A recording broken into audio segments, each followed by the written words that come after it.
Hi guys, karon mag-inject ta og vitamins sa atong among mga alaga. Kay para kanang dali lang sila managko guys. Tapos kauban din ako ang partner nga very supportive kayo. Basta wala lang gyud siya duty, nagin siya maka-assist ako smiley kayo. Oops, nagtudlo akong partner. Asa may giingon ani? Uy, na si White. Asa man ni giingon niya? Basin Marbardos. Uy, nag-ihap mo lagi ni. Asa man ni? Wala dito di ay. Nag-ihap pala dito. So karon proceed na po ta guys. Mag-inject sa ato ang mga vaccine.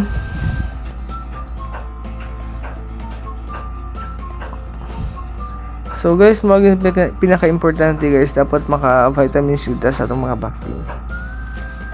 Okay, para always healthy, tapos dali lang sila managko.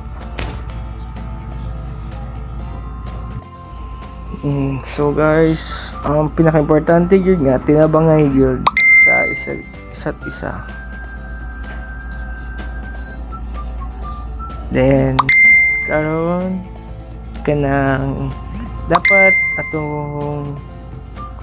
atong area dapat limpyo, always limpyo yun kaya para iwas sakit tapos biosecurity para maiwasan din nato ang kanang sakit-sakit sa atong mga alaga. Kaya lisod kayo simba kung masudan og sakit-sakit, lisod na kayo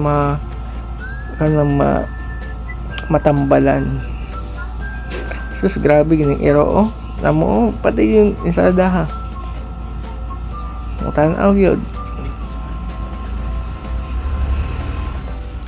Uy, simple ragod kayo. Dapat nga tinabangay lang yun sa mga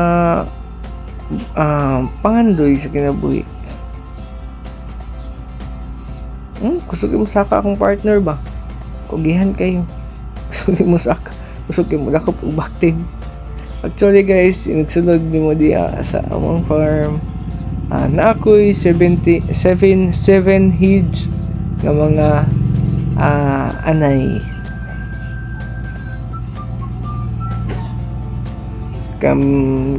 Nag-start na gini sa isa ka anay guys. Hantod nga nanagahan sila. Nang tiyaga lang yun. Kaya naman tayo mga pangandoy sa kinabuhi.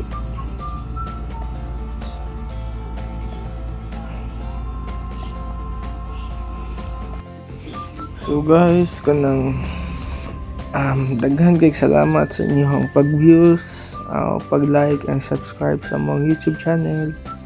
I hope guys nga kanang sa next nga vlog na gihapon mo kauban namo. Daghan kay salamat guys. So mo na dito guys nga dapat always pray, tapos maningkamot. Mo na ginaingon nga nasa Diyos ang awa, nasa tao ang gawa. Kaya lisod man kay di ka mulihok, lisod po kayo ang Ginoo pa'y maningkamot para nimo. Mubaba ang Ginoo diri maningkamot para nimo. Yahay kayo. Mo na ginaingon nga dapat maningkamot yun sa bayad pag-ampo.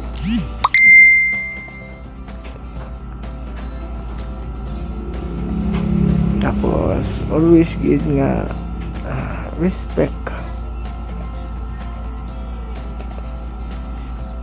Guys, simple gid kayo ang pag-alaga og mga baboy.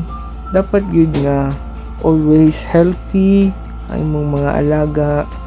Kaya syempre napod ba na sila kinabuhi para sa tuwa madutlan maganit og sakit sila pakaya.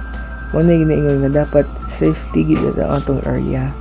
Dapat kinang less ang gid ang mga tao nga mo-visit. Tapos nagi foot bath. Thank you guys. God bless.